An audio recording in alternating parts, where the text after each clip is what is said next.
Hello guys, मैं राघव वशिष्ठ आप सबका लो जंक्शन की ऑनलाइन क्लास में वेलकम करता हूं। आज की इस क्लास के अंदर अपन जो टॉपिक डिस्कस करने वाले हैं गाइस, वो है प्रोबेशन ऑफ ऑफेंडर्स एक्ट।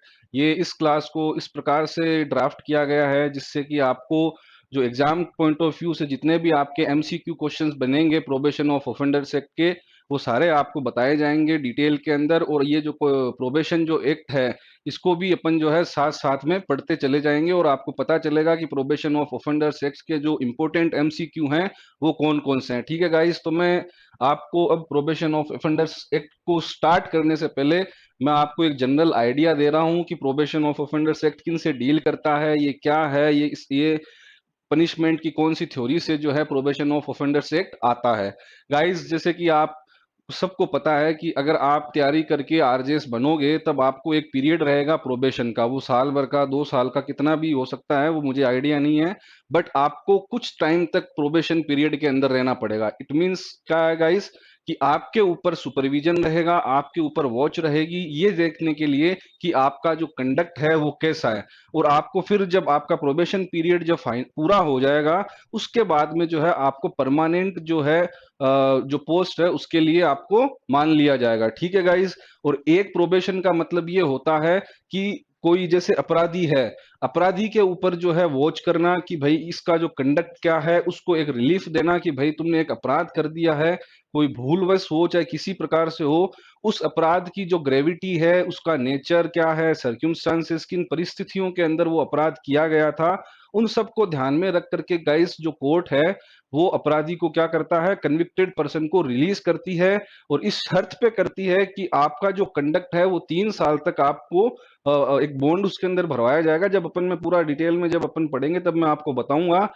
कि उसको कुछ पीरियड तक जो है गाइस उसके ऊपर वॉच रहती है, कानून की, लॉ की, कि भाई और उसके जो कंडक्ट है उसको देखा जाता है। अगर वो 3 साल तक की उस ड्यूरेशन के अंदर एक अच्छे नागरिक की तरह अगर वो व्यवहार करता है तो उसको फिर जो है फाइनली वो जो प्रोबेशन का जो पीरियड है वो खत्म हो जाता है और वो फिर अपनी सामान्य सी जिंदगी जो है, एक आम आदमी की जो जिंदगी है, वो व्यतीत कर सकता है। ठीक है गाइज। अब क्या है, मैं आपको बताता हूं कि जो प्रोबेशन ऑफ ऑफेंडर्स एक्ट है ये पनिशमेंट की कौन सी थ्योरी के ऊपर बेस्ड है। गाइज, अपन को सबको पता है कि पनिशमेंट की जो है थ्योरीज, जैसे डिटरेंट थ्योरी हो गई, रिफॉर्मेटिव थ्योरी हो गई, रिट्रीब्यूटिव थ्योरी हो गई, एक्सपिएटरी थ्योरी हो गई, ये सारी पनिशमेंट की थ्योरी है। कि भाई जैसे रिट्रीब्यूटिव की थ्योरी के अंदर ये कहा जाता है कि देखो, खून के बदले खून वाला जो डायलॉग है, अगर आपने किसी को मर्डर किया या किसी ने मर्डर किया है तो उसको भी मारा जाए, वो इस प्रकार की जो थ्योरी है वो पुराने जमाने के अंदर चलती थी। लेकिन आज जो है लोग बहुत डेवलप हो गया है और आज का जो कानून है उसकी प्रेफरेंस ये रहती है कि अगर किसी से अपराध हो गया है, उसको अपराधी की बजाय अगर सोसाइटी की मेन स्ट्रीम के अंदर उसको लाया जा सके, तो जो लॉ है वो उसकी तरफ ज्यादा वर्क करने लगा। और जिसके कारण गाइज आपको पता है कि रिफॉर्मेटिव थ्योरी है। तो प्रोबेशन ऑफ ऑफेंडर जो एक्ट है गाइज, ये पनिशमेंट की रिफॉर्मेटिव थ्योरी का पार्ट है। ये आपके एग्जाम के अंदर क्वेश्चन बनता है कि किस थ्योरी का जो है, पनिशमेंट की किस थ्योरी का part probation of offenders act आता है। तो गाइस उसके अंदर आपको क्या करना है, रिफॉर्मेटिव थ्योरी करना है। ठीक है गाइस। अब मैंने आपको ये बता दिया, अब अपन चलते हैं प्रोबेशन ऑफ ऑफेंडर एक्ट के बारे में। ठीक है गाइस। अब एक चीज मैं आपको और बताने वाला हूं कि ये जो प्रोबेशन ऑफ ऑफेंडर्स एक्ट है, ये सबसे पहले जो आया था गाइज, ये आया था 1898 का जो सीआरपीसी था, उसका जो सेक्शन था 562, जो कि प्रोबेशन ऑफ ऑफेंडर्स एक्ट, ये प्रोबेशन का एक सेक्शन था, जिसको जो 73 का सीआरपीसी था उसके अंदर 360 जो सेक्शन है, वो 562 जो सेक्शन 1898 का जो एक्ट था, वो वाला एक्ट, वही सेक्शन जो है 73 के जो सीआरपीसी का जो प्रोविजन है 360, वो प्रोबेशन का है। तो कहीं अगर आपके एग्जाम के अंदर कोई क्वेश्चन आ जाए कि सबसे पहले जो है प्रोबेशन की थ्योरी को कौन से एक्ट के अंदर बताया गया था, तो वहां पे गाइज आपको लिखना है क्या, वहां पे लिखना है आपको कि ये जो 1898 का जो सीआरपीसी था, वो जो है एक्चुअल लॉ था जिसके अंदर सबसे पहली बार जो है प्रोबेशन की थ्योरी को अपनाया गया था। और ये जो प्रोबेशन ऑफ ऑफेंडर एक्ट है, ये 1958 का है। और वो जो ये एक्ट 1958 का जो एक्ट है, ये उस 562 जो सेक्शन था ओल्ड सीआरपीसी का, उसकी जो है फर्दर एक्सप्लेनेशन थी, मतलब एक्सपेंड कर दिया गया था प्रोबेशन के कानून को, ठीक है। वो एक कंसियस फॉर्म में था और ये डिटेल के अंदर पूरा कानून है। तो आप देखोगे कि 360 का जो है वो प्रोविजन तो है, लेकिन ये जो प्रोविजन है ये प्रोबेशन के रूल्स को स्पेसिफिकली डील करेगा। जहां जहां प्रोबेशन ऑफ ऑफेंडर्स एक्ट लगेगा, वहां जो सीआरपीसी का 360 सेक्शन है वो लागू नहीं होगा। वो कहां लागू होगा? जहां पे प्रोबेशन का एक्ट जो है नहीं लागू होता। तो गाइज वो एक सिर्फ एक कंसेप्ट है जो 360 के अंदर बताया गया है। एक्चुअल जो लॉ है वो प्रोबेशन ऑफ ऑफेंडर एक्ट है, और इसकी जो एक्सटेंट है गाइज वो होल ऑफ इंडिया है। अब जैसे जम्मू कश्मीर जो रीऑर्गेनाइजेशन बिल आ गया, जिसकी वजह से जो है इसकी जो एक्सटेंट है, एप्लीकेबिलिटी है गाइज, वो थ्रू आउट इंडिया हो गई। नहीं तो पहले क्या था, ये सिर्फ एक्सेप्ट जम्मू और कश्मीर था, whole of India except Jammu और कश्मीर, ठीक है गाइज। तो हिंदुस्तान के अंदर प्रोबेशन का जो लॉ है वो प्रोबेशन ऑफ ऑफेंडर एक्ट के ही द्वारा गवर्न होता है, ठीक है गाइज। अब अपन आगे चलते हैं। आपको मैंने बता दिया कि प्रोबेशन का मीनिंग क्या होता है, कौन सी थ्योरी के ऊपर होता है। सबसे पहले प्रोबेशन का जो लॉ था वो किस कानून के अंदर बताया गया था, ठीक है। अब अपन चलते हैं इसके सेक्शन पे, इसके इंडेक्स पे। तो गाइज आप जब जब भी कोई एक्ट पढ़ो तो आपको उसकी इंडेक्स जो है वो याद होनी बहुत मस्ट है, क्योंकि एग्जाम के अंदर गाइज आपके एक दो क्वेश्चन आते हैं, वो किसी भी एक्ट के हो सकते हैं। वो किसी भी एक्ट के हो सकते हैं। जैसे कि आपको पूछ लेंगे कि या तो सीपीसी की बताओ, सीआरपीसी का बताओ, कुछ भी एक क्वेश्चन जो है आपका प्री में इस एरिया से आने के चांसेस रहते हैं कि भाई आपको पर्टिकुलर सेक्शन का जो नंबर क्या है वो आपको पता होना चाहिए। तो ये सबसे डिफिकल्ट टास्क है गाइस, क्योंकि इतने सारे एक्ट हैं, उनके सेक्शंस को जो है आपको ऑर्डर वाइज याद करना जो है गाइस बहुत डिफिकल्ट काम है, बहुत मेहनत लगती है उनको याद करने में। तो आपको क्या है गाइस, नए नए फॉर्मूलाज जो है बनाने पड़ेंगे, जिससे कि आपको जो है इंडेक्स जो है तुरंत याद हो जाए। मैं जब तैयारी करता था गाइस, जब मैं भी इसी फॉर्मेट को मैं फॉलो करता था, जिसके वजह से मुझे सारे जितने भी एक्ट थे उनकी इंडेक्स जो है वो फटाफट याद हो गई। और मेरे को वापस याद करने के लिए अगर मेरे को कोई क्वेश्चन मिल जाए एग्जाम के अंदर कि बताओ ये पर्टिकुलर सेक्शन का नंबर है, इसका नाम क्या है, तो मैं मेरे फॉर्मूले से उसको 1 मिनट के अंदर जो है सोल्व कर सकता हूं उस क्वेश्चन को। तो वही चीजें जो मैंने अप्लाई करी वो मैं आपको बता रहा हूं। आपको सही लगे तो आप ये फॉर्मूला अपनाइएगा, अगर ये सही नहीं लगे तो आप अपने लेवल का गाइस कोई एक फॉर्मूला जो है आप बनाओ हर सेक्शन के अंदर, हर एक्ट के अंदर, जिससे कि आपको जो इंडेक्स है वो याद हो जाए। तो गाइस मैं आपको बता रहा हूं कि जैसे मैंने क्या करा कि जो भी जो सेक्शन है उनके जो टाइटल है, उनके उस टाइटल का जो इंपॉर्टेंट जो वर्ड है उसका पहला वर्ड मैंने लिख लिया। जैसे एस जो है शॉर्ट टाइटल है तो उसका एस लिख दिया, डेफिनेशन का डी लिख दिया। ये जो सेक्शन 3 है ये एडमोनिशन से डील करता है तो उसका मैंने ए एडमोनिशन का ए कर दिया। 4 प्रोबेशन से करता है तो उसका पी लिख दिया। सी जो है कंपनसेशन से करता है तो उसका सी लिख दिया। 6 जो है ये आपके रिस्ट्रिक्शन से है कि भाई 21 ईयर वाले जो प्रोविजन है एज का, उसका आर लिख दिया। सी का कॉन्फिडेंशियल का सी लिख दिया, वेरिएशन का वी लिख दिया, फेलियर का एफ लिख दिया, और श्योरिटी का जो है मैंने एस लिख दिया। तो अब मैं आपको ये फॉर्मूला बता रहा हूं कि एक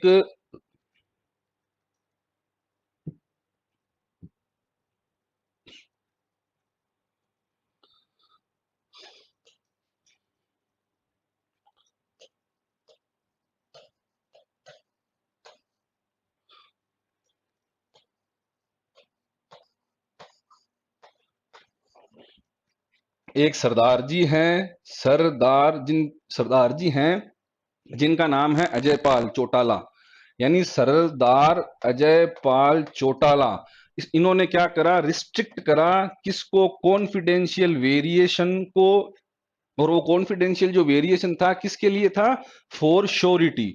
ठीक है गाइस, तो इसका मतलब हुआ Sardar Ajay Pal Chautala restricted confidential variation for surety.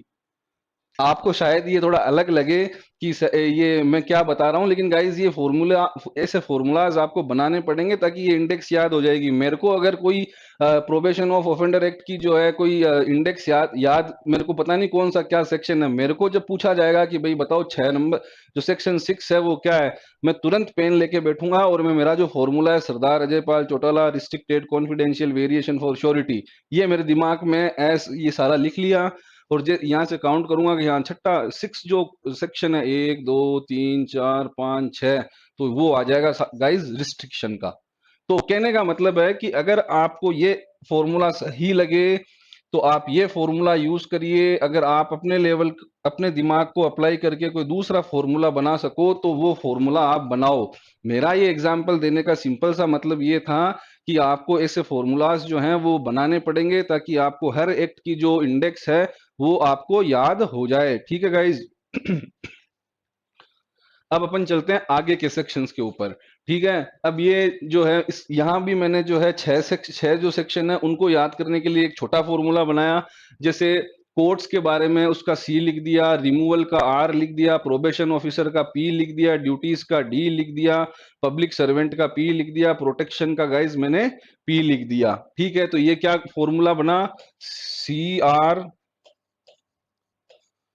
P देगी पब्लिक प्रोटेक्शन। ठीक है गाइज।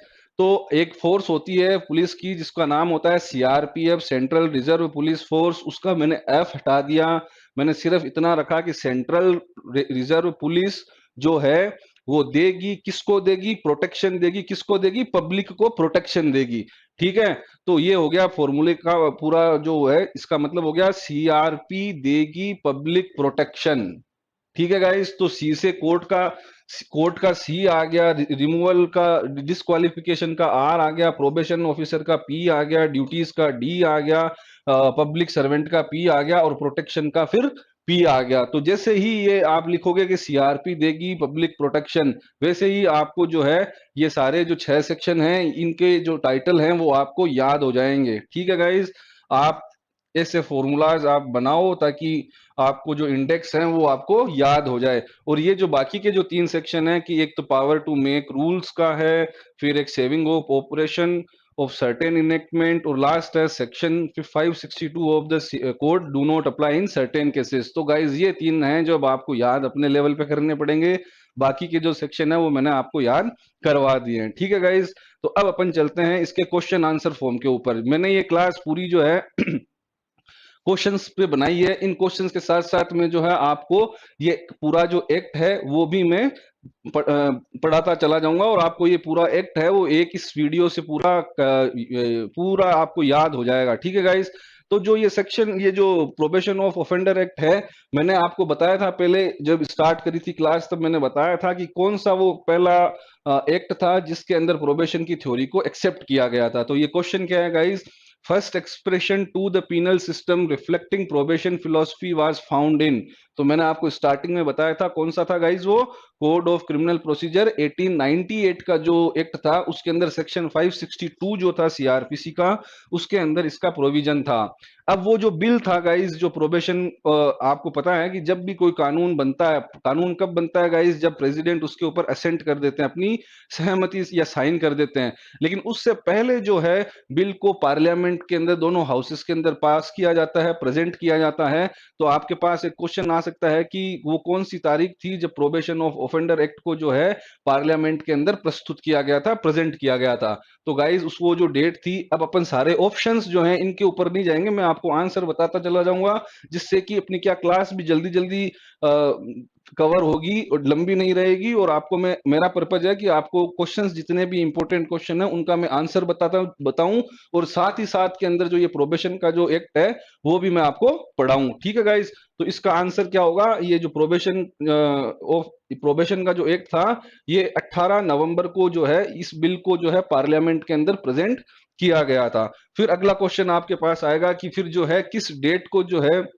राष्ट्रपति महोदय को जो है इस बिल इनके ऊपर साइन किया था। तो गाइज इस एक्ट के अंदर सेक्शन 1 के अंदर बताया हुआ है कि ये कानून तो सेंट्रल गवर्नमेंट ने बनाया है, लेकिन स्टेट गवर्नमेंट को पावर दे रखी है कि वो इस एक्ट को स्टेट के अंदर जो है कौन सी वो जब उनको सुटेबल लगे, जब वो स्टेट के अंदर इस एक्ट को इन्फोर्स करेंगे। ठीक है, आप दूसरे एक्ट देखोगे तो वहां पे ये होगा कि प्रेसिडेंट की जो असेंट है वो अलग डेट है और इन्फोर्समेंट की डेट अलग है। लेकिन इस एक्ट के अंदर गाइस प्रेसिडेंट की जो असेंट की डेट है वो तो आपको 16 मई 1958 रहेगी, लेकिन जो एक्चुअल इन्फोर्समेंट की डेट है वो हर स्टेट के अंदर अलग अलग हो सकती है, क्योंकि ये जो इन्फोर्समेंट की जो पावर है इस एक्ट की वो स्टेट गवर्नमेंट को दे रखी है। जब कभी भी स्टेट गवर्नमेंट नोटिफाई करेगा अपने स्टेट के अंदर तो उस दिन से वो इन्फोर्समेंट की जो डेट है वो स्टेट की होगी। ठीक है गाइस, तो स्टेट की अलग अलग डेट हो सकती है इन्फोर्समेंट की, लेकिन जो इसकी असेंट की डेट है गाइस वो है आपके कौन सी 16 मई 1958। ये कहां दे रखा है गाइस, जो मैंने अभी बताया ये आपके सेक्शन 1 के अंदर प्रोबेशन ऑफ ऑफेंडर एक्ट के सेक्शन 1 के अंदर बताया हुआ है। ठीक है, फिर उसके अंदर ये है कि इसकी एक्सटेंट क्या है। तो गाइस पहले जो था ये एक्ट ये कश्मीर के अंदर नहीं लगता था। अब जो है ये वर्ड जो है जो जम्मू कश्मीर रीऑर्गेनाइजेशन बिल आया है 2019 का, उसके बाद से ये जो वर्ड है ये हटा दिया गया है। अब ये जो है पूरे इंडिया के ऊपर अप्लाई होता है। ठीक है गाइस, ये सेक्शन 1 जो है आपका पूरा क्लियर हो गया। अब आता है इसके बाद में डेफिनेशन का क्लोज। ठीक है, तो डेफिनेशन अच्छा पहले उससे पहले जो है मैंने ये भी बताया कि जो स्टेट के अंदर जो है इन्फोर्समेंट जो अथॉरिटी है वो किसके पास है, वो गाइस स्टेट गवर्नमेंट के पास। अभी आपको थोड़ी देर पहले ही मैंने बताया था। ठीक है, अब अगला क्वेश्चन आता है, if a word is not defined under probation of offender act then the reference shall be made to. तो गाइज इसके अंदर जो सेक्शन 2 जो है उसका जो चौथा क्लोज है, फोर्थ जो क्लोज है, उसके अंदर बताया हुआ है कि अगर कोई भी वर्ड जो है प्रोबेशन एक्ट के अंदर है और उसकी डेफिनेशन क्लोज के अंदर नहीं दे रखी है, तो उस वर्ड का जो मीनिंग उस सीआरपीसी के अंदर जो उस वर्ड का मीनिंग है वही माना जाएगा। और इस एक्ट के अंदर गाइस जो है कोड जो रेफर होता है वो है 1898 का जो एक्ट है वो रेफर होता है, क्योंकि प्रोबेशन ऑफ ऑफेंडर एक्ट आया था 1958 के अंदर। उस समय जो अपना जो अभी प्रेजेंट का जो एक्ट था, एक्ट है सीआरपीसी, वो एग्जिस्ट नहीं करता था, जिस वजह से अभी भी जो है इसके अंदर 1898 का जो एक्ट है वो ही बताया हुआ है। लेकिन अब आप कह सकते हो कि जो सीआरपीसी मैंने ऑप्शन में लिखा है इसके अंदर आपको अगर ऑप्शन में 1973 का नहीं मिलेगा, आपको वहां ऑप्शन के अंदर जो है 1898 ऑप्शन में मिलेगा। तो गाइज आपको 1898 का जो एक्ट है वो आपको बताना है। ठीक है गाइज, तो अपन अब आगे चलते हैं। ये भी मैंने आपको ये कहाँ लिखा हुआ है, ये सेक्शन 2 की जो क्लोज 4 है जहां पे ये इसका वर्णन किया गया है। ठीक है, अब मैं आपको बताता हूं कि how many sections are there in the probation of offender act. ये क्वेश्चंस आपको अलग लगेगा कि यार ये क्या क्वेश्चन हो गया, लेकिन आपको इस प्रकार के क्वेश्चंस जो हैं एग्जाम के अंदर मिल सकते हैं। वो किसी भी एक्ट के बारे में पूछ सकते हैं कि भाई बताओ कि इस एक्ट के अंदर कितने टोटल सेक्शन है। तो गाइज आपको हर एक्ट के चैप्टर पता होना चाहिए, चैप्टर के नंबर पता होना चाहिए, और टोटल जो कितने सेक्शन जो हैं वो एक एक्ट के अंदर हैं वो सारे आपको पता होने चाहिए एग्जाम में और ये जो डेट्स हैं इन्फोर्समेंट की और असेंट की, ये सारी ये जो एरियाज हैं ये आपको हर एक के पता होने चाहिए, क्योंकि एग्जाम के अंदर जो है एक दो क्वेश्चंस जो हैं आपके इन एरियाज से आते हैं। वो किसी भी एक्ट के बारे में पूछ लेंगे, चाहे ट्रांसफर ऑफ प्रॉपर्टी के बारे में पूछ लेंगे कि भाई, और या सीआरपीसी के बारे में पूछ लेंगे कि जो चैप्टर 16 है वो किससे है, 17 किससे है। तो ये सब आपको डिटेल में याद होना चाहिए। तो प्रोबेशन के अंदर गाइस जो है टोटल 19 सेक्शन है। ठीक है, मैं पूरे ऑप्शन नहीं अपन जाएंगे, मैं सिर्फ आपको आंसर बताऊंगा ताकि जिससे क्लास है वो भी जल्दी से जल्दी चलती जाए और आपका भी जो इंटरेस्ट है वो बना रहे। ठीक है गाइस, अब अगला जो क्वेश्चन है, power to release an offender after admonition has been provided under section. तो गाइस इसका जो सेक्शन है वो सेक्शन नंबर 3 है। अब मैं आपको इस एक्ट के इस सेक्शन के बारे में पूरी डिटेल में बताने वाला हूं। तो एडमोनिशन क्या होता है गाइस, जैसे कि अपन जब छोटे थे या इवन आज भी जब अपन अपने से कोई गलती हो जाती है तो अपने को पिताजी जो है, अपने पेरेंट्स जो है वो डांट फटकार करके डांटते हैं, फटकारते हैं और कहते हैं कि अब आगे से ये गलती मत करना, और अपन भी कहते हैं कि हाँ अब मैं ये गलती नहीं करूंगा। अब वहां पे वो डांट फटकार ही अगर काफी है तो फिर उसको और ज्यादा मेरे को और ज्यादा कुछ कहने की जरूरत नहीं है, वो उसी से समझ जाएगा। उसका रीजन क्या है कि जिससे उसकी साइकोलॉजी है वो चेंज की जाए। उसको ज्यादा अगर बच्चे को ऐसे प्रताड़ित किया जाएगा तो वो और ज्यादा अपसेट होगा। उसको डांट फटकार लगा करके ऐसे समझा दिया जाए कि यार अब ये चीज गलत है, ये तुम मत करो। ठीक उसी प्रकार गाइस जो ये प्रोबेशन ऑफ ऑफेंडर एक्ट है वो कहता है, उसका जो सेक्शन 3 है वो कहता है कि अगर किसी व्यक्ति से जो है 2 साल तक की सजा का कोई अपराध हो गया है, या 379, 380, 381, 404, 420 के जो अपराध हैं वो हो गए हैं। तो कोर्ट क्या करेगी, nature of the offence, circumstances of the case, circumstances of the case, और जो प्रीवियस प्रीवियस कंडक्ट जो है वो कुछ कंसीडरेशंस हैं जो मैं आपको इस सेक्शन 3 के अंदर आपको दिए रखी है, जो जिसके ऊपर भी ये क्वेश्चन आएगा तब आपको मैं बताऊंगा। तो फिर कोर्ट क्या करेगा, उसको एडमोनिश करके, डांट फटकार लगा करके उसको कहेंगे कि भाई अब आप जो है जाओ। क्योंकि ये छोटे अपराध हैं। जैसे फॉर एग्जांपल अगर एक व्यक्ति है जो 2 दिनों से भूखा है, ठीक है, वो एक डेयरी की दुकान के पास गया और उसने जो है वहां से एक ब्रेड का पैकेट चुरा लिया, ठीक है। अब वहां उस डेयरी के अंदर सीसीटीवी कैमरा लगा था और वो जो डेयरी के भाई साहब थे उन्होंने एफआईआर करके, केस मुकदमा करके उसको सजा दिला दी। वो कन्विक्ट हो गया, सजा मतलब कन्विक्ट हो गया कि ये दोषी है। अब सजा सेंटेंस की जो अलग हियरिंग होती है उसके अंदर इम्प्रिजन वो डिसाइड किया जाता है कि इसको कितने साल की सेंटेंस दी जाए, लेकिन कन्विक्ट जो होता है वो एक अलग डेट के ऊपर होता है। तो कन्विक्ट होने के बाद में जो है गाइस सेंटेंस की जो है हियरिंग होती है, ठीक है, ये ध्यान रखिएगा आप। तो अब उसको कन्विक्ट कर दिया। अब जज साहब, ये जज साहब को लगे कि यार ये भूलवश इससे हुआ, ये भूखा था, अगर ये नहीं खाता, 2 दिनों से ये भूखा था, अगर ये नहीं खाता तो ये मर जाता। तो इसकी जो सिचुएशन थी, नेचर ऑफ द ऑफेंस जो था वो बहुत छोटा था। चूंकि वो चोरी की परिभाषा को के अंदर आता है, इसलिए वो 3 साल की सजा तक का दोषी है, ठीक है। तो अब क्या करेंगे जज साहब, उसको डांट फटकार लगाएंगे और कहेंगे कि बेटा के आगे से जो है ऐसी गलती मत करना, ठीक है। तो अब उसके चांसेस ज्यादा हो गए ना गाइज, वो वापस मेन स्ट्रीम मेन सोसाइटी के अंदर आके अपने आप को वापस रह सकता है, अपने आप को स्टैंड कर सकता है। अगर वहीं उसको जेल में डाल दिया जाता, तो जेल के अंदर आप सबको पता है कि हार्डकोर क्रिमिनल्स रहते हैं, उनके संपर्क में आने से भी कई व्यक्ति जो है अपराधी बन जाते हैं। तो इसलिए ये जो प्रोविजन है एडमोनिशन का सेक्शन 3 के अंदर बताया हुआ है। तो अब इसके जो कितने एमसीक्यू बनते हैं वो मैं आपको बता रहा हूं, ठीक है गाइज। तो है, a person can be release after admonition if he committed an offence punishable with imprisonment of. तो गाइज इसके अंदर सिर्फ जो 2 साल तक की सजा के जो अपराध हैं उन्हीं के अंदर जो है एडमोनिशन दिया जा सकता है। ये एडमोनिशन जो है किसी भी एज के व्यक्ति के लिए ये प्रोविजन अप्लीकेबल है। ये आपको मैंने इसलिए बता रहा हूं क्योंकि जो 360 जो एक्ट है सीआरपीसी का, उसके अंदर एप्लीकेशन के अंदर एज का है कि 18 साल, 21 साल और ऐसा है, कंफ्यूजन का है, लेकिन आप उसमें मत जाइए। ये जो एक है एडमोनिशन, ये 2 साल तक की सजा के अपराध हैं उनके अंदर दिया जाता है। इसके कुछ एक्सेप्शन है गाइस। एक्सेप्शन क्या है, 379, 380, 381, 40, 420। तो आप जैसे 420 का केस देखोगे उसके अंदर 7 साल की सजा है। ये थेफ्ट है, इनके अंदर किसी के अंदर 3 साल की सजा है, किसी के अंदर 7 साल की सजा है।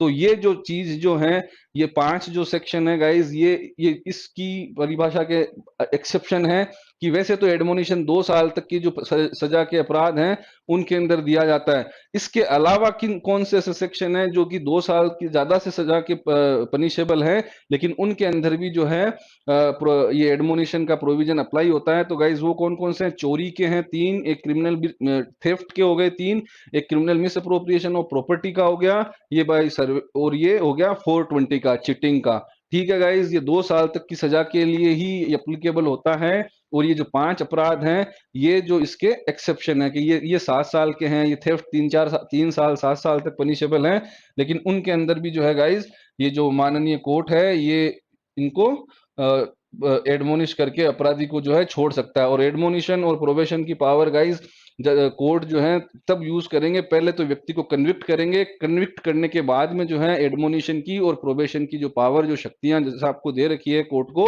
वो यूज करेंगे, ठीक है गाइज। अब इसके अंदर ये है कि जो किसी को एडमोनिशन के ऊपर छोड़ने से पहले जो है जज साहब क्या क्या देखेंगे। तो गाइज वो पहले ये देखेंगे कि व्यक्ति जो है प्रीवियसली कन्विक्टेड है कि नहीं है। फर्स्ट टाइम ऑफेंडर होगा तभी ये एडमोनिशन की जो पावर है वो यूज की जा सकती है। अगर पहले किसी व्यक्ति जो पहला वो व्यक्ति जो है कन्विक्टेड पर्सन अगर पहले भी किसी अपराध के अंदर कन्विक्ट हो रखा है तो इसको एडमोनिशन नहीं दिया जाएगा। दूसरा होगा कि वो देखेंगे कि सजा कितनी है, क्योंकि मैंने आपको बताया कि 2 साल तक की सजा के ऑफेंस हैं वही इसके अंदर आते हैं, तो सजा भी देखनी पड़ेगी जिससे आपको। फिर नेचर ऑफ द ऑफेंस देखना पड़ेगा, उसकी ग्रेविटी देखनी पड़ेगी कि किन किन ये कितनी ये किस परिस्थितियों के अंदर किया गया है, सर्क्यूमस्टांसेस देखेंगे, और जो अपराध करने का जो तरीका है उसको भी ध्यान में रखा जाएगा, जिसको आप कहोगे नेचर ऑफ द ऑफेंसेस, ठीक है। तो इसका करेक्ट आंसर गाइस क्या हो जाएगा, ऑल ऑफ द अबोव, ठीक है। अब अपने क्वेश्चन पे चलते हैं। A person whose age is 25 year convicted for an offence punishable with 1 year in sentence, can court release him after admonition. Guys इस टाइप के ट्रिकी क्वेश्चन भी आपके एग्जाम के अंदर आएंगे। ये ट्रिकी क्या है, इसके अंदर एज का जो है मेंशन कर दिया, तो आपको कंफ्यूजन में रखने के लिए कि क्या इसके अंदर एज का भी कोई एक कंडीशन है, रिस्ट्रिक्शन है, क्या है। तो गाइस एडमोनिशन है वो किसी भी एज के व्यक्ति के लिए ये पावर यूज माननीय न्यायालय कर सकते हैं, तो आपको इसमें कंफ्यूज नहीं होना है। और 1 या 2 साल तक के जो अपराध है उनके अंदर एडमोनिशन हो सकता है। इसलिए गाइस इसका आंसर क्या होगा कि यस 25 ईयर का जो व्यक्ति है, एज का व्यक्ति है, उसको भी एडमोनिशन के ऊपर छोड़ा जा सकता है। ठीक है, अगला क्वेश्चन है guys, under which section the power to release an offender on probation is given to the court. तो गाइस ये जो प्रोबेशन का जो किसी अपराधी को छोड़ने का जो प्रोविजन है वो है सेक्शन 4 के अंदर। इसके अंदर गाइस क्या क्या प्रोविजन है, इसके अंदर अगर किसी व्यक्ति से कोई अपराध हुआ है, वो मर्डर या डेथ पेनल्टी या इम्प्रिजनमेंट के अलावा की सजा से पनिशेबल है, तभी ये प्रोबेशन की पावर हो सकती, यूज की जा सकती है। अगर किसी व्यक्ति ने ऐसा अपराध कर दिया जिसके अंदर सजा का प्रावधान लाइफ उम्र कैद है या मौत की सजा का उसके अंदर प्रावधान है, तो ये जो प्रोबेशन का जो सेक्शन है, पावर है, जज साहब जो है कोर्ट माननीय माननीय जो कोर्ट है वो यूज नहीं कर सकते। ठीक है, ये एक तो कंडीशन ये हो गई। और प्रोबेशन को के ऊपर किसी व्यक्ति को छोड़ने से पहले जज साहब वही सारी कंडीशंस देखेंगे जो कि एडमोनिशन के अंदर होती है। नेचर ऑफ द ऑफेंस देखेंगे, सर्क्यूमस्टांसेस ऑफ द केस देखेंगे, ये देखेंगे कि वो प्रीवियसली कन्विक्टेड है कि नहीं है, नेचर ऑफ द ऑफेंस देखेंगे। ठीक है, इन सबको देखने के बाद में अगर जज साहब को लगता है तो फिर क्या करेंगे, कन्विक्टेड पर्सन को कहेंगे कि भाई तू एक बॉन्ड भर, और वो बॉन्ड की जो ड्यूरेशन है गाइज वो 3 साल तक की रहेगी, और वो जो है प्रोबेशन के ऊपर छोड़ दिया जाएगा। वो जो बॉन्ड है गाइज वो विथ श्योरिटी भी हो सकता है और विदाउट श्योरिटी भी हो सकता है। व्यक्ति को प्रोबेशन पे छोड़ने से पहले जज साहब ये देखेंगे कि या तो श्योरिटी या जो व्यक्ति है, अपराधी व्यक्ति है, कन्विक्टेड पर्सन है, उसका परमानेंट जो है रेजिडेंस है कि नहीं है। जज साहब जो हैं इसके अंदर जो प्रोबेशन ऑफिसर हैं उसकी रिपोर्ट अगर प्रोबेशन ऑफिसर ने कुछ भेजी है उसके बारे में, तो उसको भी कंसीडर जज साहब करेंगे। इसके अंदर एक दूसरा बॉन्ड भी भराया जाता है जो होता है सुपरविजन का ऑर्डर। सुपरविजन के ऑर्डर के अंदर गाइस क्या होता है कि व्यक्ति को किसी की देख रेख के अंदर रखा जाता है, सुपरवाइज करा जाता है, उसके ऊपर वॉच रखी जाती है, उसका भी जो है एक बॉन्ड माननीय न्यायालय उस अपराधी से भरवाते हैं, जिसके अंदर भी कंडीशंस होती है, जैसे कि है ना, एक तो अपना रेजिडेंस का हो गया, फिर जो है उसको कहा जाता है कि आप शराब का सेवन नहीं करोगे। जब ये सारे, और उस सुपरविजन ऑर्डर की जो ड्यूरेशन है गाइस वो 1 साल की होती है। ये सुपरविजन ऑर्डर की जो कॉपीज जो होती हैं वो गाइस किन किन को दी जाती है, वो आपराधिक व्यक्ति को दी जाती है। श्योरिटी जो होता है, जमानती जो होता है कन्विक्टेड पर्सन का, उसको उसकी कॉपी दी जाती है, और एक कॉपी दी जाती है प्रोबेशन ऑफिसर को। ठीक है गाइज, मैंने ये जो सेक्शन 4 था ये आपको मैंने पूरा समझा दिया है। अब इसके जो एमसीक्यू कितने बनते हैं वो मैं आपको अब बता रहा हूं। तो पहला जो इंपॉर्टेंट क्वेश्चन है वो है ये है कि प्रोबेशन का जो प्रोविजन है वो प्रोबेशन ऑफ ऑफेंडर एक्ट के कौन से सेक्शन में है। तो गाइज वो सेक्शन जो है सेक्शन नंबर 4 है। अगला क्वेश्चन है guys, offence of which offender of which offence can not be release on probation. तो गाइस मैंने आपको बताया था कि ऐसे कोई भी अपराध जिनकी सजा उम्र कैद और मौत है वो नहीं होगी। तो आपको पता है मर्डर की जो सजा का प्रोविजन है वो सजा है ये उम्र कैद, और जो मृत्यु दंड है वो मर्डर के अंदर है, इसलिए मर्डर जो है इसके अंदर प्रोबेशन की पावर को कोर्ट यूज नहीं कर सकते। फिर अगला क्वेश्चन है, before releasing a person on probation the court need to consider. तो गाइज ये सारी वही कंडीशंस हैं जो कंडीशंस आपको एडमोनिशन के अंदर बताई गई थी, तो दोनों की जो कंडीशंस हैं वो दोनों सेम है। तो ये यहाँ पे आंसर, अच्छा, नीड टू कंसिडर, तो ठीक है, nature of the offence, character of the offender, punishment provided for the offence, circumstances of the case. तो ये मैंने यहाँ पे थोड़ा ऑप्शन मुझसे गलत टाइप हो गया गाइज, यहाँ पे ऑल ऑफ द अबव होना था, मैंने नन ऑफ द अबव कर दिया, तो ये गलत, वैसे ये क्वेश्चन का आंसर गलत है, लेकिन मैं आपको आंसर बता देता हूँ। यहाँ पे होना चाहिए था ऑल ऑफ द। अब थोड़ी बहुत मिस्टेक आप भी जो है मेरी माफ करो है ना, होती रहती है कई बार, अपन जल्दी के अंदर जल्दबाजी में अगर कोई पेपर क्लास ड्राफ्ट कर रहा होता हूँ तो ऐसी कोई छोटी मोटी मिस्टेक हो जाती है, तो आप इनको इग्नोर करिए गाइज, है ना। तो अब अगला क्वेश्चन है, duration of the bond under section 4 of the probation of offender act 1958 is. तो मैंने बताया था कि उसकी जो ड्यूरेशन है वो 3 साल तक की होती है। ठीक है, फिर अगला क्वेश्चन है, the bond under section 4 must be, ये भी मैंने बताया कि जो बॉन्ड भरवाया जाता है वो अपराधी से विथ श्योरिटी भी हो सकता है और वो विदाउट श्योरिटी भी हो सकता है। तो इसका आंसर गाइस क्या होगा, विथ और विदाउट श्योरिटी। फिर अगला क्वेश्चन क्या है, whether it is mandatory for the court to consider the report sent by the probation officer. तो गाइज ये जो प्रोविजन है ये आपको कहाँ मिलेगा, ये सेक्शन 4(2) के अंदर और 6(2) के अंदर जो है प्रोबेशन ऑफिसर जो है कोर्ट को जो है एक रिपोर्ट भेजता है। तो अगर प्रोबेशन ऑफिसर ने कोई रिपोर्ट भेजी है तो जो कोर्ट है उसको उस रिपोर्ट को एक बार देखेंगे, कंसीडर करेंगे। ये नहीं कि बिना देखे ही अपने किसी कंक्लूजन पे आ जाएं। तो वहां पे जो वर्ड यूज है वो शेल वर्ड है। जब मैंने आपको प्रजम्पशन जब मैंने पढ़ाया था तब आपको डिटेल में बताया था कि जो शेल की प्रजम्पशन है वो ओब्लिगेशन होता है, कोर्ट के ऊपर ओब्लिगेटरी होती है। तो माननीय न्यायाधीश महोदय को वो रिपोर्ट देखनी पड़ेगी। तो ठीक है गाइज, यस, ये उसको उनको ये रिपोर्ट देखनी पड़ेगी। ठीक है। फिर अगला क्वेश्चन है, what condition can be impose by the court in supervision order. तो क्या क्या कंडीशंस जो हैं सुपरविजन ऑर्डर के अंदर, जो मैंने बताया था कि जिसकी ड्यूरेशन 1 साल होती है। सेक्शन 4 के अंदर 2 तरह के ऑर्डर होते हैं, 2 तरह के बॉन्ड होते हैं। पहला तो प्रोबेशन पे रिलीज करने वाला बॉन्ड होता है, दूसरा जो बॉन्ड होता है वो सुपरविजन का होता है। ठीक है गाइस, तो अब उसके अंदर क्या क्या कंडीशंस हो सकती हैं। तो with respect to the residence, उसको बताना पड़ेगा कि मेरा परमानेंट रेजिडेंस कहाँ है, और उसको जो शराब जो है, एब्सटेंशन फ्रॉम द इंटॉक्सिकेशन, कोई भी जो मादक पदार्थ हैं उनका वो सेवन नहीं करेगा। Any other condition which courts deem fit, अगर माननीय न्यायालय को कोई और कंडीशंस भी इंपोज करनी है तो वो कंडीशन भी वो इंपोज कर सकते हैं। तो इसका गाइस आंसर क्या होगा, ऑल ऑफ द अबव। ठीक है। अब अगला क्वेश्चन है, copy of the supervision order is given to. मैंने आपको जब सेक्शन 4 को डिटेल में ओरली समझाया था तब बताया था कि जो सुपरविजन की जो कॉपी है वो अपराधी को भी देते हैं, जमानती को भी देते हैं और प्रोबेशन ऑफिसर को भी देते हैं। ठीक है। तो इसका क्या हो जाएगा, ऑफेंडर, श्योरिटी और प्रोबेशन ऑफिसर। तो इसका आंसर क्या हो जाएगा guys, all of the above. ठीक है। अब अगला क्वेश्चन है, compensation is recovered under section of which section of the act. तो गाइज ये सेक्शन 5 है। इसके अंदर जो है कोर्ट जब किसी व्यक्ति को प्रोबेशन के ऊपर रिलीज करते हैं तब उसको कहते हैं कि भाई आप जो है कुछ कंपनसेशन दो, और वो जो कंपनसेशन जो होता है वो विक्टिम को दिया जाता है या फिर उसको एडजस्ट किया जाता है कॉस्ट ऑफ द प्रोसीडिंग, यानी जो कार्रवाई के अंदर जितना खर्चा आता है उसके अंदर भी उस कंपनसेशन को एडजस्ट किया जाता है। ठीक है गाइस, अब अपन इसके एमसीक्यू देखते हैं। इसके एमसीक्यू है कि compensation recovered from the offender is applicable to. तो मैंने अभी थोड़ी देर पहले ही बताया, विक्टिम को दिया जाता है और जो उस कार्रवाई का जो खर्चा होता है उसके अंदर उसको एडजस्ट किया जाता है, प्रोबेशन ऑफिसर को नहीं दिया जाता है। तो इसका करेक्ट आंसर क्या हो जाएगा, बोथ ए एंड बी। ठीक है गाइज।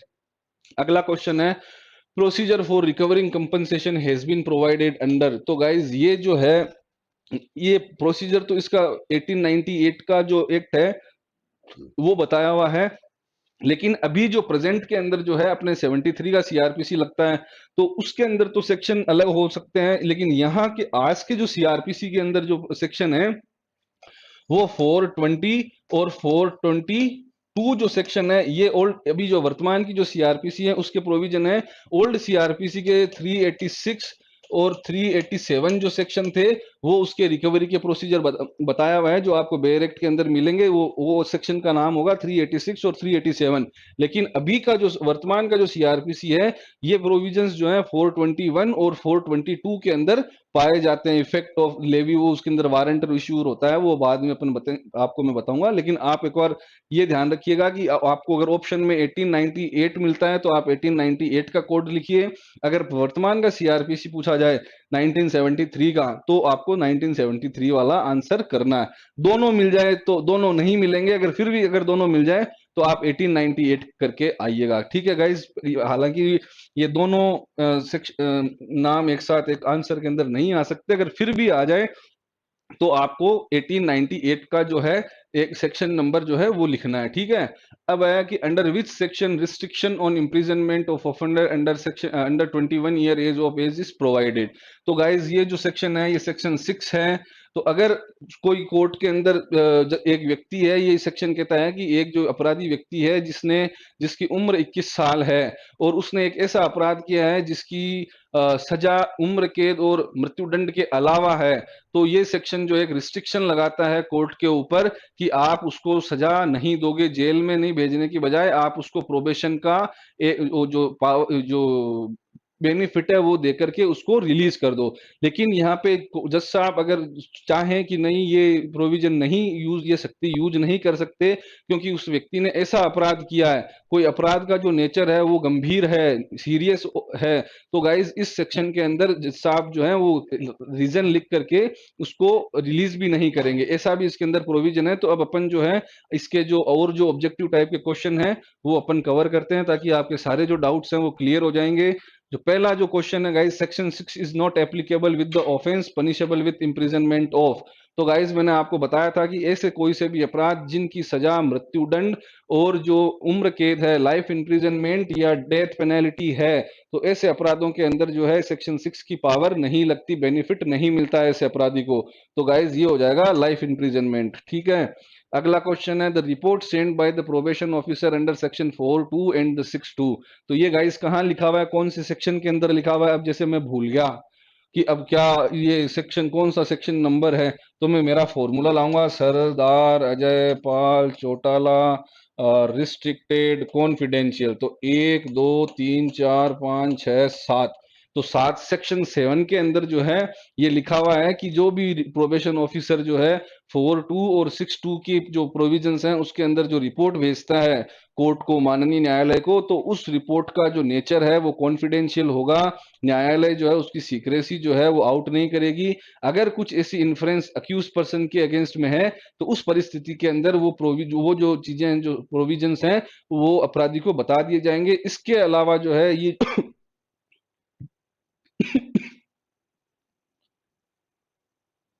इसके अलावा जो भी ये इस जो रिपोर्ट है उसको आप कॉन्फिडेंशियल रखोगे। ठीक है गाइज, अब अगला जो क्वेश्चन है वो है court can vary the terms and conditions of the bond under which section. तो गाइज इसका अब मेरे को सेक्शन नंबर नहीं है पता हो रहा, तो रिस्ट्रिक्टेड कॉन्फिडेंशियल वेरिएशन। तो ठीक है गाइज, इसका वेरिएशन फॉर श्योरिटी, तो इसका मैंने लिख दिया Sardar Jaipal Chautala restricted confidential variation. तो ये क्या आ गया गाइज, वेरिएशन जो है 8वें नंबर पे आया, तो मैंने इसका क्या आंसर कर दिया, सेक्शन नंबर 8। ठीक है गाइज, अब आगे चलते हैं। आगे का क्वेश्चन है on whose application court can vary the terms and condition of the bond. तो गाइज जब कभी भी जो है बॉन्ड की कोई कंडीशन के अंदर फेरबदल करना होगा या जो उसके अंदर कोई भी प्रकार का परिवर्तन करना होगा, तो जज साहब जो हैं वो प्रोबेशन ऑफिसर की जो एप्लीकेशन है उसके ऊपर काम करेंगे, उसी के ऊपर जो ये सेक्शन का जो पावर है वो यूज होता है। ठीक है, प्रोबेशन ऑफिसर एप्लीकेशन देंगे, उसके अंदर ये बताएंगे कि जो अपराधी का जो व्यवहार है वो ऐसा है कि इसको जो है सुपरविजन जो है वो उसकी ड्यूरेशन बढ़ाओ या जो बॉन्ड की ड्यूरेशन बढ़ाओ, या जो है अपराधी का व्यवहार ऐसा अच्छा है कि अब इसको जरूरत नहीं है कि प्रोबेशन के अंदर और रखने की, इसको अब प्रोबेशन का ये जो बॉन्ड है अब इसको जो है इससे डिस्चार्ज कर दो। ठीक है, इसके अंदर जो कोर्ट है न्यायालय जो है वो उस ड्यूरेशन की, उस बॉन्ड की ड्यूरेशन को भी बढ़ा सकते हैं, उस ड्यूरेशन को घटा भी सकते हैं, लेकिन किसी भी परिस्थिति के अंदर वो ड्यूरेशन ऑफ बॉन्ड जो है वह 3 साल से ज्यादा नहीं होगी। ठीक है गाइस, तो अब मैंने ये पूरा सेक्शन आपको ओरली समझाया है। ये जो पावर है ये प्रोबेशन ऑफिसर की एप्लीकेशन जब देंगे प्रोबेशन अधिकारी, उस एप्लीकेशन के ऊपर इस सेक्शन की पावर को माननीय न्यायालय यूज करेंगे। ठीक है, while varying the terms and condition court can, तो जो कोर्ट है उस ड्यूरेशन को बढ़ा भी सकते हैं और उस ड्यूरेशन को जो है डिमिनिश डिक्रीज भी कर सकते हैं, अवधि को जो है बढ़ाया भी जा सकता है और अवधि को घटाया भी जा सकता है। ठीक है, तो ये इसका आंसर, करेक्ट आंसर क्या होगा, बोथ 1 और 2। इसके अंदर मैंने फिर जो है मुझसे थोड़ा सा वो हो गया, लेकिन इसके जो दोनों आंसर हैं वो इंक्रीज और डिमिनिश है। ठीक है गाइस, अगला क्वेश्चन है maximum limit time limit limit till that court can extend the duration. तो गाइस मैंने अभी आपको बताया था कि उस ड्यूरेशन की जो बॉन्ड की ड्यूरेशन है वो 3 साल से ज्यादा नहीं हो सकती। ठीक है, अब अगला क्वेश्चन है कि if surety of the bond refuse to the variation of the bond then court can. तो गाइस अगर इस सेक्शन के अंदर जब टर्म्स और कंडीशन के अंदर बदलाव किया जाएगा तो जो न्यायालय है वो श्योरिटी को भी बुलाएंगे, गारंटी उसी ने ली थी, तो उसको भी वो जो जो वेरिएशन है वो सब बताया जाएगा और पूछा जाएगा कि भाई आप जो है अब हम इनकी कंडीशन में बदलाव कर रहे हैं, उनके लिए उनके ऊपर आप अग्री हैं कि नहीं हैं। अगर श्योरिटी रिफ्यूज कर देता है कि नहीं साहब मैं ये जो नई कंडीशंस हैं इनको मैं नहीं मानता, मेरे तो वही पुरानी जो कंडीशन थी उनके ऊपर मैं श्योरिटी था, इन कंडीशंस के ऊपर मैं श्योरिटी नहीं बनूंगा, तो ऐसी स्थिति के अंदर जो है न्यायाधीश महोदय जो अपराधी को कहेंगे, कन्विक्टेड पर्सन को, कि भाई या तो आप नई श्योरिटी ले आओ, अपने नया जमानती ले आओ, या फिर जो है आपको जिस अपराध के लिए कन्विक्ट किया गया है उस अपराध की जो है सजा जो है जो आप सेंटेंस सफर करो। ठीक है गाइस, तो इसके अंदर क्या होगा answer, if surety of the bond refuses to the variation of the bond then court can ask accuse person for a new surety, sentence him for the new surety, call a report from probation officer both a और two. तो उसको पहले तो पूछेंगे कि भाई surety को, accused को कहेंगे कि भाई तुम नई श्योरिटी ले आओ, और अगर वो नहीं ला पाता तो उसको क्या करेंगे, उसकी जो सजा है वो शुरू हो जाएगी। तो ये जो एक और दो जो ऑप्शन है वो इसका गाइस क्या हो जाएगा, करेक्ट आंसर। ठीक है, अगला क्वेश्चन है गाइस की procedure in case offender failing to observe conditions of the bond is provided under section, under which section. अब मेरे साथ फिर प्रॉब्लम हो गई, मैं फिर भूल गया कि अब कौन सा होगा। तो Sardar Jaipal Chautala confidential variation for surety, तो एफ जो है वो मेरे 9 नंबर पे आया सरदार अजय पाल चौटाला वाले फॉर्मूले से। तो ये जो एफ है फेलियर को इंडिकेट करता है, तो इसका आंसर क्या, इसका आंसर क्या हो जाएगा गाइस, सेक्शन जो 9 है वो इसका आंसर होगा। ठीक है गाइस, मेरे को देखो कैसे तुरंत याद आ गया कि सेक्शन नंबर 9 का मैंने मेरे फॉर्मूले से तुरंत आंसर कर दिया। ठीक है गाइस, तो आपको आप भी ऐसे फॉर्मूलाज बनाइएगा। ठीक है, अब अगला क्वेश्चन है guys, if offender fail to observe the condition of the bond then court can issue. अच्छा गाइस, मैं पूरा इस सेक्शन को ओरली समझाना थोड़ा भूल गया था। इसके अंदर क्या होता है कि अगर प्रोबेशन ऑफिसर की एप्लीकेशन पे जज साहब को ऐसा लगता है कि अगर जो अपराधी जिसको प्रोबेशन के अंदर रिलीज किया गया है वो उसकी जो कंडीशंस हैं उनके साथ वो ब्रीच कर रहा है, ऑब्जर्व नहीं कर रहा है, तो अपराधी को क्या करेंगे गाइस, उसको बुलाएंगे, वारंट इशू करेंगे और समन भी इशू कर सकते हैं, और श्योरिटी के लिए भी इशू समन ही होगा। अपराधी के लिए जो कोर्ट है अगर वो फेल हो जाता है कंडीशंस के को ऑब्जर्व करने में, तो उसको उसके लिए तो कोर्ट वारंट भी इशू कर सकते हैं और समन भी इशू कर सकते हैं, लेकिन श्योरिटी के लिए गाइस हमेशा समन इशू होगा। अगर वो नया उसको फिर जो है उसको क्या करेंगे, या तो उसको बेल दे देंगे या फिर जो है उसको कस्टडी के अंदर डाल देंगे till the conclusion of inquiry, जब तक वो इंक्वायरी चलती है कि इस अक्यूज्ड कन्विक्टेड पर्सन ने कंडीशंस का ब्रीच किया है कि नहीं किया है, उस इंक्वायरी तक उसको या तो बेल दे देंगे या फिर जो है उसको कस्टडी में, इन कस्टडी में भेज देंगे। ठीक है गाइस, और अगर फेलियर जो है पहली बार ही हुआ है, उससे ब्रीच जो है नया नया नई नई ऑब्जर्व नई नई कंडीशंस लगी थी, उसको कंडीशन समझने का मौका नहीं मिला होगा, उसके कारण उससे कोई गलती हो गई होगी, तो अगर वो ड्यूरेशन एक पहली बार की जो गलती है तो कोर्ट जो है उसको 50 रुपए की जो है फाइन इंपोज करेंगे। ठीक है गाइस, अब इसका आंसर क्या होगा, if offender fail to observe the conditions of the bond then the court can issue. तो मैंने आपको बताया समन भी इशू कर सकते हैं, वारंट भी इशू कर सकते हैं, और ये जो यहाँ पे अपराधी ने करा है, अगर आपको अपराधी की जगह अगर आपको क्वेश्चन में श्योरिटी मिल जाए तो गाइस यहाँ पे जो है सिर्फ समन ही इशू होगा। अपराधी के लिए है गाइस जो है वो आपको समन और वारंट इशू हो सकता है, लेकिन श्योरिटी के लिए हमेशा समन ही इशू होगा। For whose arrest warrant can be issued by court under section, तो वारंट गाइस हमेशा अपराधी के लिए ही इशू होता है। ठीक है, अब अगला क्वेश्चन है, after the service of summon under section 9 if offender appear before the court then the court can. ये भी मैंने आपको बताया कि जब वो उस समन या वारंट की पालना करते हुए कोर्ट के सामने आता है तो जज साहब जो है उसको कस्टडी के अंदर भी भेज सकते हैं या उसको जो है बेल के ऊपर भी रिलीज कर सकते हैं। डिटेन हिम इन कोर्ट जैसा कोई ऑप्शन नहीं है, तो इसका करेक्ट आंसर गाइस क्या हो जाएगा, वो दोनों, वन फर्स्ट एंड सेकंड।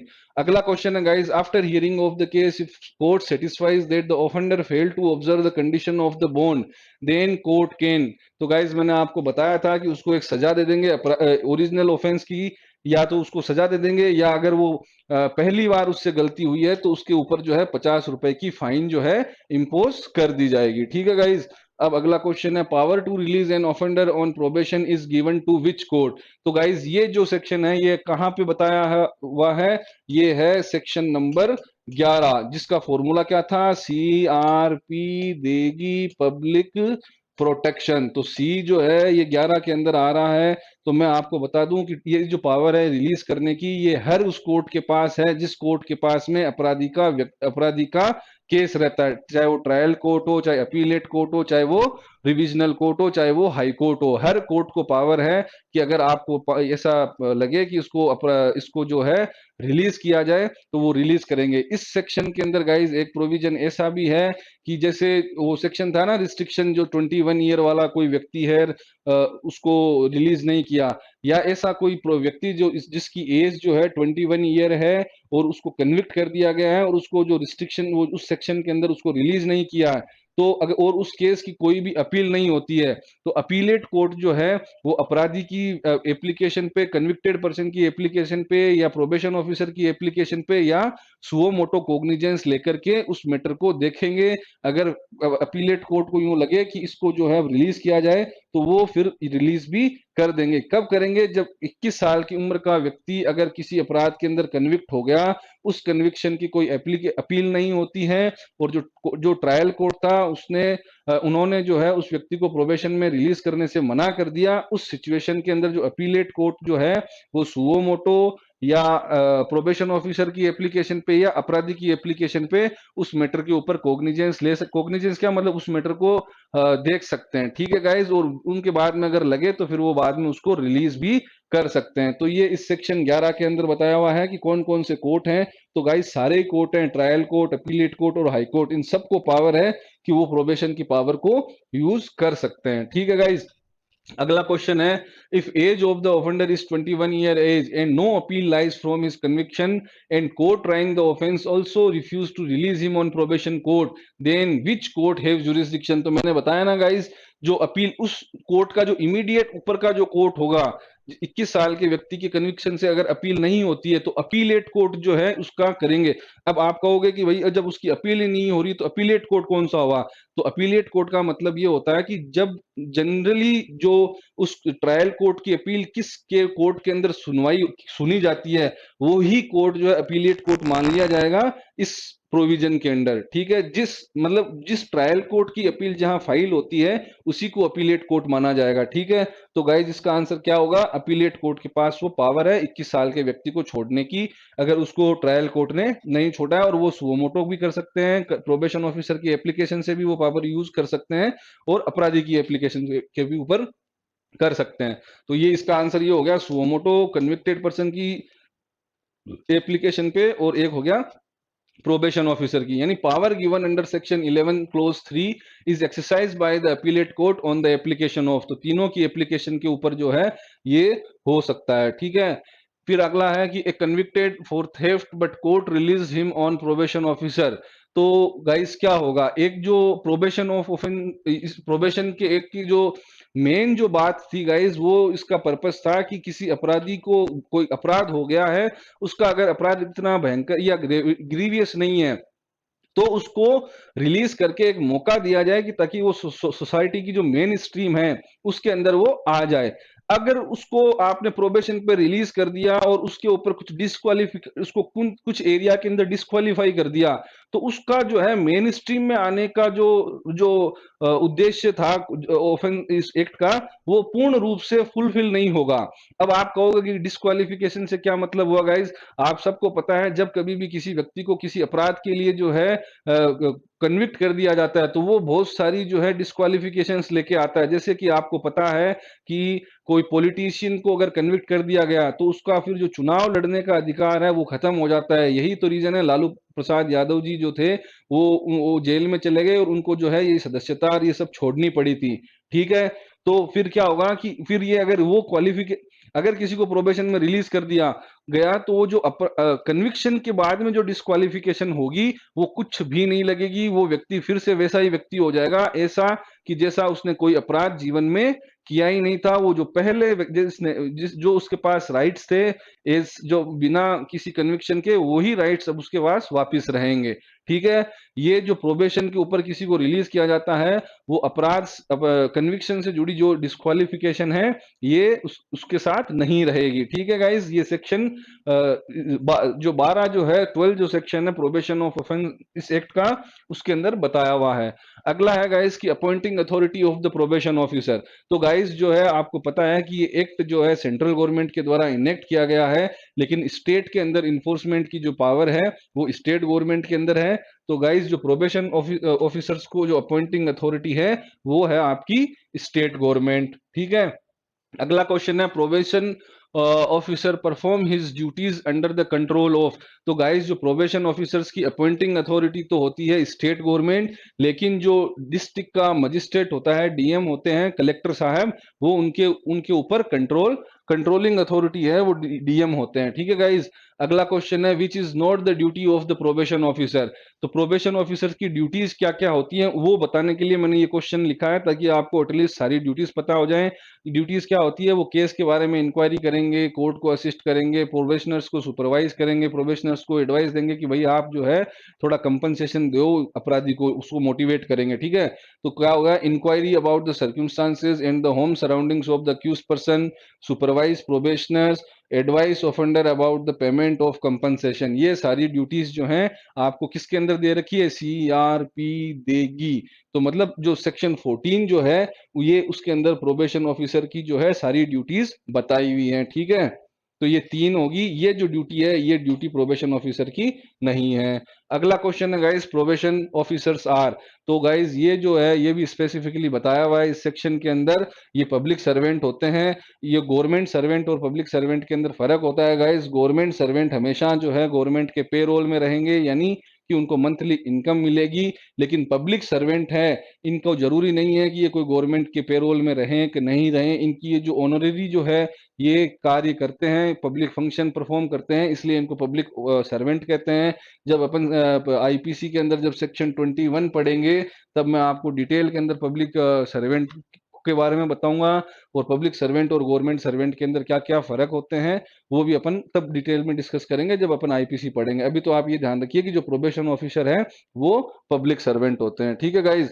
अगला क्वेश्चन है नो सूट। और अच्छा, इस सेक्शन इस एक्ट के अंदर जो जितने भी एक कार्य करने वाली जो अथॉरिटीज हैं, वर्किंग अथॉरिटीज हैं, जैसे स्टेट गवर्नमेंट हो गई, प्रोबेशन ऑफिसर हो गए, डीएम साहब हो गए, अगर इनके द्वारा कोई कार्य किया जाता है और वो कार्य गुड फेथ के अंदर किया जाए और वो कोई उनसे गलती के अंदर आता है वो कार्य, तो उनके ऊपर जो है किसी भी प्रकार का सूट जो है फाइल नहीं होगा।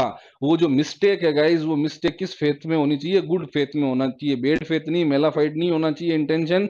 वो भूलवश जो है कोई गलती हो गई, गुड फेथ के अंदर, इरादा उनका गलत नहीं था।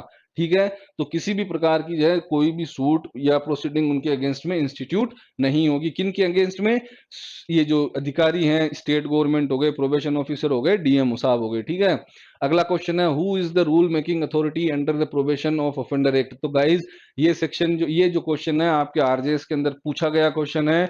इसके अंदर क्या है आपको मैं बता दूं कि जो सेंट्रल गवर्नमेंट इनेक्ट करती है, लेकिन इन्फोर्समेंट की जो पावर है वो स्टेट गवर्नमेंट के पास है। तो स्टेट गवर्नमेंट इसके अंदर रूल बना सकती है, लेकिन उसको जो है पहले सेंट्रल गवर्नमेंट का जो है अप्रूवल लेना पड़ेगा, क्योंकि इसकी जो असेंट है राष्ट्रपति के द्वारा है, ये पारित पार्लियामेंट के अंदर किया गया है।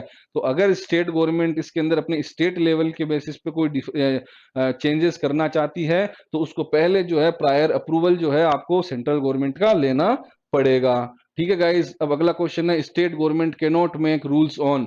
तो गाइज स्टेट गवर्नमेंट जो है किन किन के लिए रूल्स बना सकती है, वो है उनकी जो तनख्वाह जो है प्रोबेशन ऑफिसर्स को क्या मिलेगी, उनकी जो ड्यूटीज बता सकती है स्टेट गवर्नमेंट, या अपॉइंटिंग प्रोसीजर जो होता है वो क्या प्रोसीजर फॉलो किया जाएगा प्रोबेशन ऑफिसर्स को अपॉइंट करने के लिए। ठीक है। ये जो तीनों कंडीशंस हैं ये उनकी जो रूल के अंदर वो बना सकती है, लेकिन about the custody of probationers का कुछ भी उसके अंदर सेक्शन के अंदर प्रोविजन नहीं दे रखा है। तो इसका गाइस जो है आंसर क्या हो जाएगा, ये जो फोर्थ वन है ये इसका रॉन्ग आंसर हो जाएगा। करेक्ट क्या होगा कि वो अपॉइंटमेंट का जो प्रोसीजर है, टर्म्स कंडीशन है, उनके बारे में बता सकती है।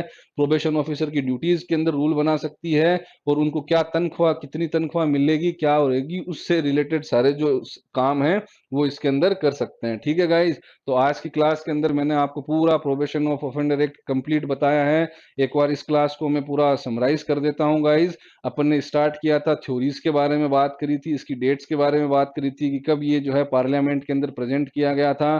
फिर अपन ने डिस्कस किया था कि ये जो इसकी जो डेट थी वो क्या थी। फिर अपन ने इसके डिटेल के अंदर जो डेफिनेशन का क्लोज था कि भाई जो वर्ड इसके अंदर डिफाइन नहीं है वो फिर कौन से एक्ट से होंगे। ये प्रोबेशन ऑफिसर सबसे पहले जो है किस एक्ट के अंदर इसके बारे में बताया गया था। फिर अपन ने एडमोनिशन के बारे में पढ़ा, फिर प्रोबेशन ऑफिसर के बारे में, प्रोबेशन के पावर्स को देखा, इनकी जो क्या कंडीशंस हैं, क्या टर्म्स कंडीशंस हैं, जब कोर्ट जो है इनको रिलीज कर सकते हैं, इनके बाद कितने बॉन्ड भरवाया जाएगा, कितने बॉन्ड होते हैं, एक तो प्रोबेशन का होता है, एक सुपरविजन का होता है, उनकी ड्यूरेशन कितनी होती है। फिर जो है गाइस जो 21 ईयर की एज के व्यक्ति के द्वारा कोई अपराध हो जाता है उसके बारे में क्या प्रोबेशन के इस एक्ट के अंदर प्रोविजंस हैं। फिर जो है वेरिएशन का प्रोविजन आया कि भाई जो टर्म्स और कंडीशन में भी बदलाव किया जा सकता है। फिर जो है किन किन कोर्ट्स के पास पावर है। फिर जो प्रोसीजर अपन ने देखा कि अगर अक्यूज आदमी जो है अपराधी कन्विक्टेड पर्सन अगर कंडीशंस को ब्रीच करता है तो फिर उसके अंदर क्या क्या प्रोविजंस दे रखे हैं कहने का। और फिर बाद के अंदर जो कितने कोर्ट्स के पावर हैं, प्रोबेशन ऑफिसर कौन होते हैं, प्रोबेशन ऑफिसर्स की ड्यूटीज क्या होती हैं। तो ये कहने का मतलब है कि मैंने पूरे एक्ट को आपको एमसीक्यू फॉर्मेट में डिटेल में समझाया है। फिर भी अगर आपके कोई इस एक्ट को लेकर के कोई डाउट हो तो आप कमेंट सेक्शन के अंदर कमेंट करके हमें बता दीजिए गाइज। और आपको अगर ये क्लास अच्छी लगी है तो आप ये जो लाइक का जो बटन है उसको दबाएं, सब्सक्राइब करें हमारे यूट्यूब चैनल को। इस क्लास को आप शेयर भी करें ज़्यादा से ज़्यादा, जिससे कि हमारा भी हौसला बढ़ेगा। हम भी आपको जो है नए नए टॉपिक्स के ऊपर जो है हम कवर करवाएंगे, आपकी जो पढ़ाई है उसको बूस्ट करेंगे गाइज। तो आपको अगर ये सही लगे तो इसको ज़्यादा से ज़्यादा शेयर करो, और हमारा जो फेसबुक का पेज है उसको भी आप लाइक करो। वहाँ भी हम जो है इम्पोर्टेंट जो नोट्स हैं वो वहाँ पे शेयर करते हैं। तो गाइज आप हमें लाइक इस क्लास को करो, ज़्यादा से ज़्यादा शेयर करो, ताकि हमारा भी हौसला बढ़े, ताकि हम भी जो है नए नए टॉपिक्स के ऊपर आपकी क्लास लेते रहे। ये जो क्लास जो है मैं वीडियो बना के आपके सामने प्रेजेंट करता रहूं, ताकि आपकी भी जो है मदद होगी गाइज। तो ठीक है, आज के लिए इतना ही। मैं फिर मिलता हूँ बड़ी जल्दी किसी नए टॉपिक के ऊपर। तब तक के लिए गाइज मुझे इजाजत दें। Thank you so much, bye bye, take care, bye bye.